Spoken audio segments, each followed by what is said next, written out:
지금 서울 지나고 한두 군데에서 여론조사 결과가 예. 나왔어요. 아, 나왔네요. 예. 예.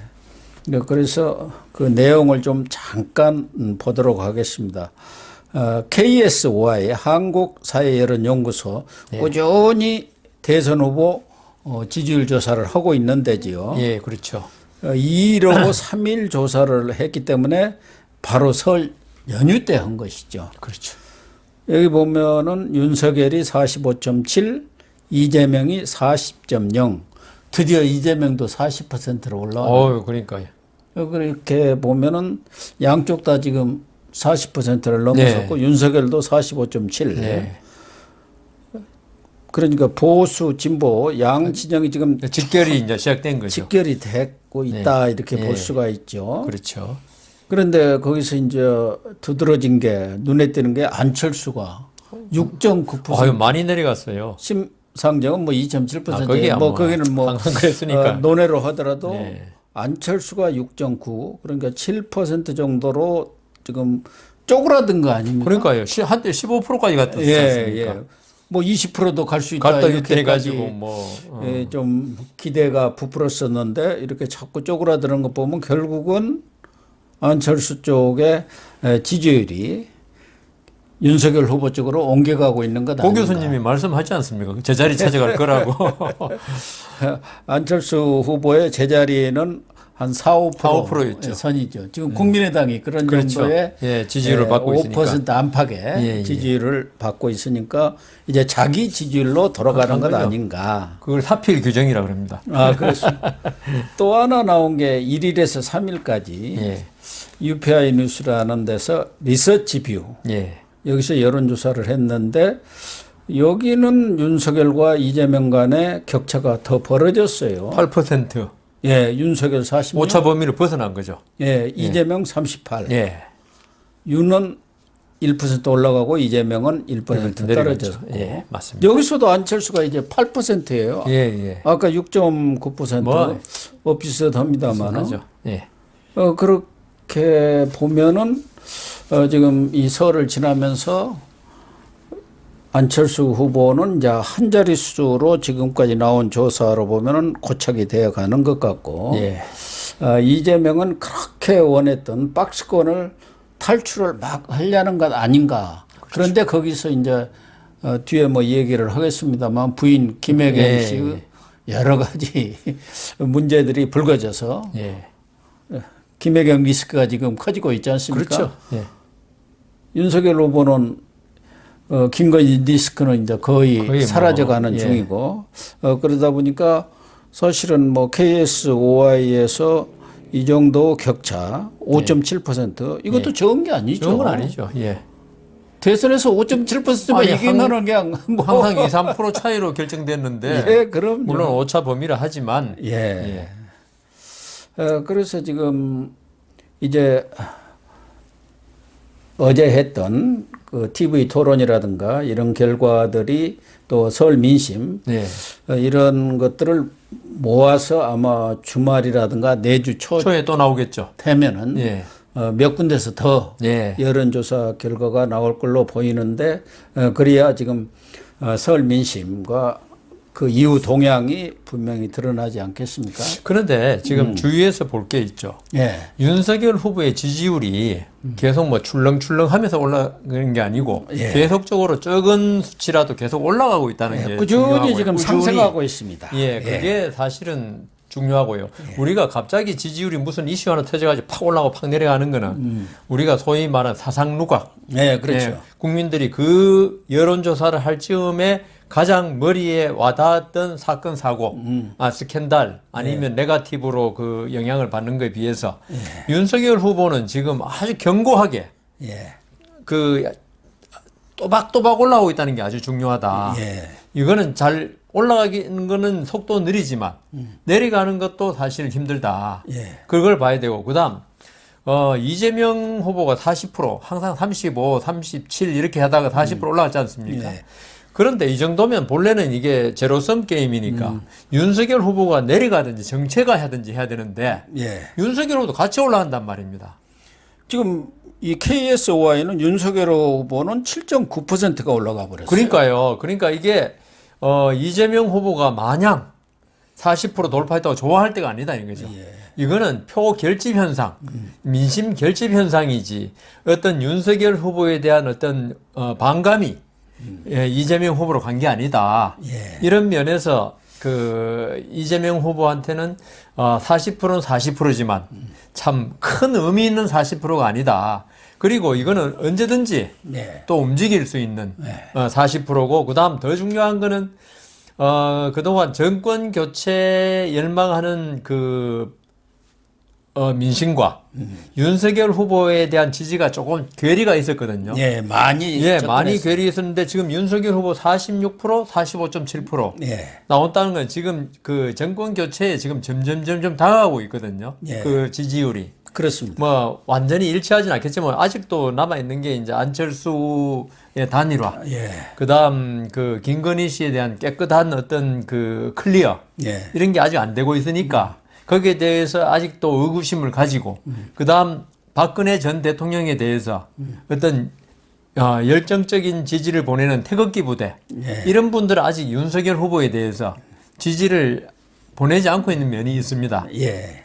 그런데 이번에 아까 그 우리가 이제 결집이라고 그랬는데 이분들도 결국은 박근혜 전 대통령이 우리 지금 생각이 한 2월쯤에 무슨 정치적인 의사를 표시하지 않겠느냐. 유영아 변호사를 변호사 통해서 유영아 변호사가 분명히 얘기했죠. 예. 이제 퇴원을 무렵에는 본인이 육성으로 그렇죠. 메시지를 낸다고 예. 이렇게 분명히 네, 얘기. 그러니까 그게 어떤 건지 모르지만 제가 보기에는 네. 박근혜 전 대통령이 이재명 후보한테 유리하게 무슨 정치적 메시지를 낼 리는 없다. 그런다고 봐야죠. 아마 그 누구 특정 후보를 특정하지는 않을 겁니다. 아마 네. 박근혜 전 대통령이 전직 대통령으로서 예. 뭐 또 그렇게 해버린 정치에 개입한다는 뭐 사면 복권 되자마자 이런 이야기를 들으니까 그렇지만 정권 교체를 갖다가 원한다는 예. 그런 메시지를 분명히 낼 거라고요. 내면은 이 박근혜 전 대통령을 지지하는 이 태극기 부대도 예. 결국은 투표장에서는 윤석열 후보 쪽으로 가지 않겠는가. 예. 그러지 않고는 뭐 박근혜 전 대통령이 출마하는 것도 아닌데. 그럼 그리고 그렇다고 허경영 후보를 갖다 지지할 수는 없는 거고. 그건 현실성이 떨어지니까. 예. 그러면 이제 윤석열 후보로서는 지금 45.7, 46이지만 정권 교체 열망하는 국민들 민심에 다가가는 지지율이 나오지 않겠는가 그렇게 추측합니다. 지금 KSOI도 그렇고 예. 리서치 BS도 45%가 네. 넘어섰습니다. 그러니까요. 그런데 과거에 역대 대선 후보들 사전 여론조사 이런 결과에서 45% 넘은 후보가 거의 없었습니다. MB가 그때 좀 넘었던 것 같고 워낙 정동영 후보하고 차이가 나가지고 차이가 많이 났죠. 예. 그 전에는 그렇게 넘지를 못 못했고요. 넘었죠. 예. 현실적으로 지난 2017년 예. 문재인 후보가 41.1%로 당선이 됐지 않습니까? 예, 그렇죠. 그러니까 지금 이 45%를 넘어섰다는 것은 아주 높은 수치고 지금 사실은 모일 수 있는 사람들 거의 모였다고 네, 봅니다. 예. 부동층은 뭐 한 10 내지 15% 있는 예. 것 같고 이재명도 모일 수 있는 최대치가 40 정도 그렇습니다. 아닌가 이렇게 보여지고요. 그 리서치뷰 여론조사에서 좀 눈에 띄는 것 하나는 예. 이대남 이대녀라고 하지 않습니까? 그렇죠. 20대 이번 선거는 남성과 여성들. 20대가 좌우할 거다. 특히 2030. 예. 근데 이대남을 보면은 윤석열이 64%, 이재명이 26%, 예. 이대녀 여성, 예. 윤석열 36, 이재명 21. 예. 그러니까 윤석열이 이 20대에서도 압도적으로 이재명 후보를 지금 앞서고 있다는 것을 이 조사들이 보여주고 있는 거거든요. 지금까지 이대남에서는 윤석열 후보가 예. 사병 월급 200만 원, 예. 그다음 여가부 폐지 예. 이런 이슈로 상당히 이대남의 지지를 얻었는데 이대녀의 지지는 좀 약했다. 예, 그렇습니다. 오히려 그 이재명 후보가 더 많이 나온 케이스도 있어요. 예. 그런데 이번에 와서는 이대녀까지도 어떤 20대 전체의 동조화 현상이 생기는 거 아니냐 예. 그런 생각이 들고 지금 이재명 후보 40%라는 거 있죠. 요거는 어떤 의미로 또 해석할 수 있냐면은 아까 우리 김혜경 씨 예. 이야기 나왔지만 거기서 저는 나중에 이야기 하실 거죠. 예. 하지만 이번에 비서 그다음 A 씨 요 문제는 사실 지금까지 나온 거는 피부에 닿지는 않을 수 있었어요. 대장동 문제는 제가 피해자도 아니고. 예. 그런데 그 문제는 아주 심각한 문제였기 때문에 아마 이재명 후보를 지지하는 사람들의 어떤 위기감이 결집이 될 가능성이 있다. 예. 여기서 이재명 후보가 그 문제로 더 떨어지게 되면은 거의 선거를 포기해야 된다. 예, 그런 말까지 지금 나올 정도입니다. 그렇습니다. 여기서 이 지금 진보층 그리고 대깨문, 예. 대깨문까지도 이건 아니다. 큰일 났다. 예. 지금 결집하고 있는 현상이 최고조에 달한 거 아닌가. 예. 그래서 이게 만일에 이 김혜경 씨 문제가 앞으로 전개가 또 어떻게 될지 모르지만 뭐 사실관계는 거의 드러났어요. 예. 이게 이재명 후보한테 치명타를 끼칠 때는 아마 제 생각에는 진보, 대깨문들은 이 선거를 조금 거의 포기하지 않을까.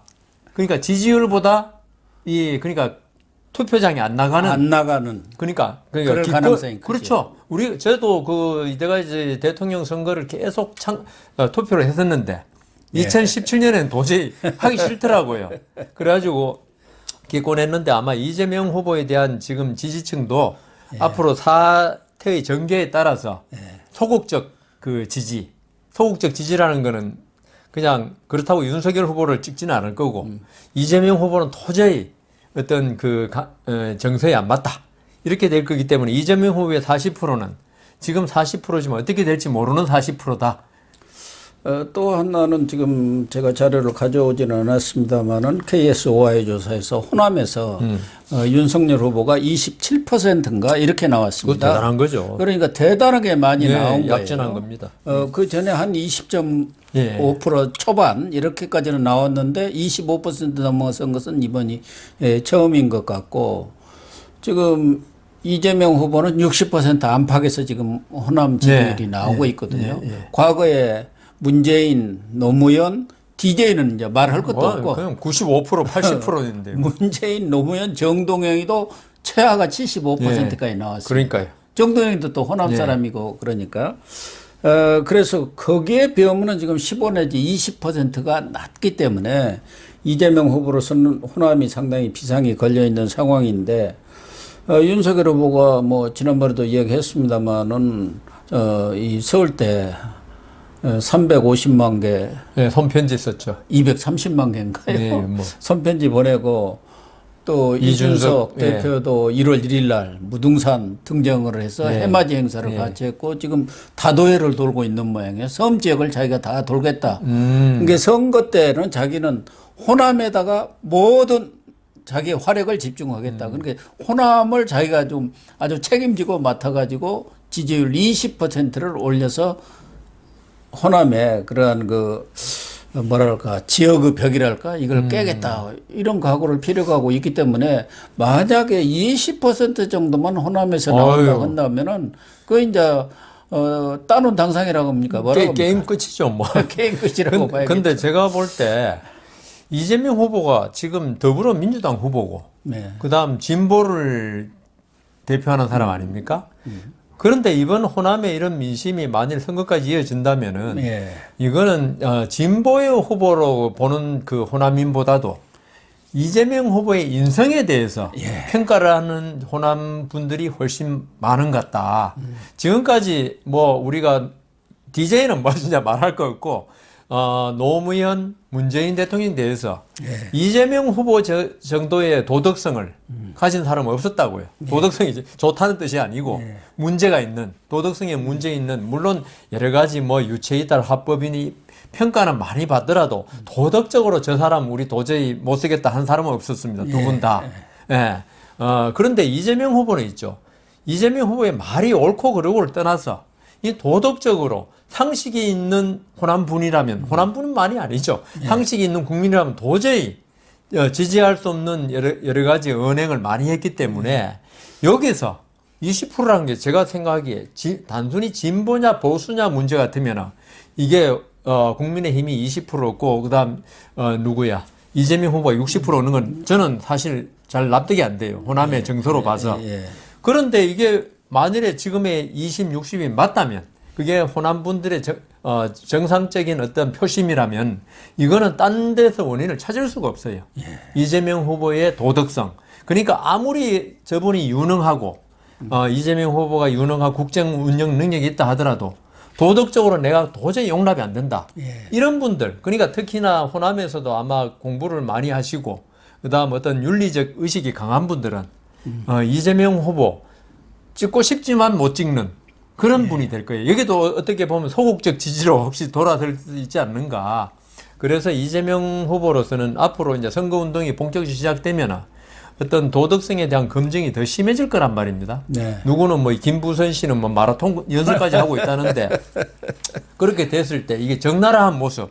지금도 이재명 후보의 도덕성에 대한 실체는 전부 그렇다더라, 그렇더라, 뭐 누가 그러더라 뿐이지 아직 완전히 밝혀지지 않았거든요. 이제 그게 본격적으로 문제가 되면 호남 분들도 상당히 놀라실 겁니다.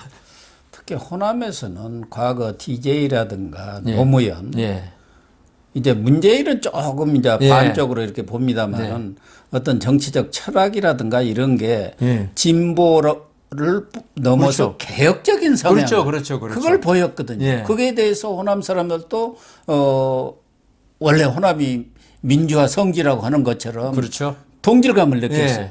그런데 이재명의 그런 도덕성은 자체하더라도 그 정치 철학을 보면 저 사람이 진보도 아니고 보수도 아니고 애매해요. 지금도 뭐 어제 토론에서도 심상정 후보가 얘기를 했습니다마는 완전히 역진하고 있다. 당신도 마찬가지 아니냐. 성장 우선으로 돌아가 버렸고 낙수 효과라는 게 과거 그 재벌들한테 돈 벌어가지고 밑에 사람들 먹여 살리자 했는데 낙수 효과가 생겼느냐. 격차는 지금 더 벌어지고 있지 않느냐. 그런데 그러한 정치 철학에 동조하고 있다. 이렇게 얘기를 했는데 호남 분들도 아마 이재명 후보는 우리들이 생각하는 어떤 개혁 지향적인 합리적인 그런 사람이라고 이렇게 평가하기에는 조금 뭔가 아쉽다. 그런 측면이 있기 때문에 지금 호남에서도 화끈하게 지지를 안 몰아줘. 과거 같으면은 화끈하게 밀어주잖아요. 호남에서는. 그렇죠. 그 호남 분들이 이재명 후보를 볼 때 제가 말씀 도덕성 플러스 어떤 개혁적인 면이 보여야 되는데 기회주의적인 면이 더 부각되는 것 같아요. 저분은 표가 되면 뭐든지 어떤 말이든지 할 수 있고 어떤 말이든지 뒤집을 수 있는 분이다. 그렇게 보는 것 같아요. 왜냐하면 이재명 후보가 지금까지 그 대선에 출마한 다음부터 한 말 보면 있죠. 말이 일관됨이 없어요. 뭐 무슨 말 했다가 여론 나쁘고 이러면 또 뒤집고. 이게 그 문재인 정권에 대해서도 그 제일 처음에는 어떤지 몰라도 지금은 완전히 뒤집겠다는 본인이 그러잖아요. 정권 교체라고 자기가 그 정도로 그 어떤 자기를 그 대통령 후보로 선출해 준 그 당의 어떤 정강 정책 이런 거에 대해서 전혀 나하고 관계없다. 그러니까 물론 대통령 되는 게 아무리 급하지만은 사람을 일관성이 있고 믿을 수 있어야 되는데 지금 이재명 후보가 개혁이란 말을 아무리 해도 호남 분들이 안 믿을 거예요. 저 사람. 저 사람은 나중에 무슨 그 대통령이 되어가지고 일하다가도 뭔가 여론이 나쁘면 금방 뒤집을 사람이다. 그게 완전히 드러나고 있어요. 지금 대장동 문제에서부터 신뢰가 그러니까 국가 지도자라는 거는 있죠. 제일 중요한 게 국민의 신뢰를 받는 거거든요. 어떤 지금 이재명 후보는 뭐 유능하다니 하는 데 있죠. 그거는 두 번째 문제고 아무리 유능해도 국민의 신뢰를 못 받으면 있죠. 그 정권은 설 수가 없습니다. 그 국민은 그 바다고 정치 지도자는 바다 위에 떠 있는 배거든요. 근데 그거 물이 빠져나가는데 배 혼자서 어떻게 나가갑니까? 그러니까 공자님 말씀이 딱 맞는 거예요. 무신불립이라. 맞습니다. 신뢰를 받지 못한 어느 정권도 설 수가 없는 거예요. 그래, 중국에 제가 고전도 보지만은 중국의 그 명재상들, 재상들이 항상 강조하는 게 임금한테 국민의 신뢰를 받아야 됩니다. 국민의 신뢰를 떠난 임금은 있을 수 없습니다. 거든요. 근데 이재명 후보야말로 신뢰는 그냥 뭐 이렇게 배신감만 많이 느끼도록 말하니까 그래서 호남에서도 지금 지지율이 흔들리고 있어서 지금 앞서 얘기한 대로 좀 더 여론조사 결과가 나와 봐야 확실하게 서울 민심 그 이후에 어떻게 이제 한 달뿐이 안 한 달입니다, 남았으니까요. 이제. 크게 변화 무슨 엄청난 변수가 없는 한 그대로 가는 거거든요. 과거에서도 6번 지금 직선제 이후 치러진 선거에서 5번은 다 한 달 전에 1위 후보가 다 당선이 됐어요. 유일하게 이제 늘 얘기한 대로 노무현 정몽준 단일화로 인해서 뒤집어진 것 뿐이고 그래갖고 이해창 후보가 졌는데 지금의 상황도 그런 방향으로 흘러가지 않나 그렇게 예감이 됩니다.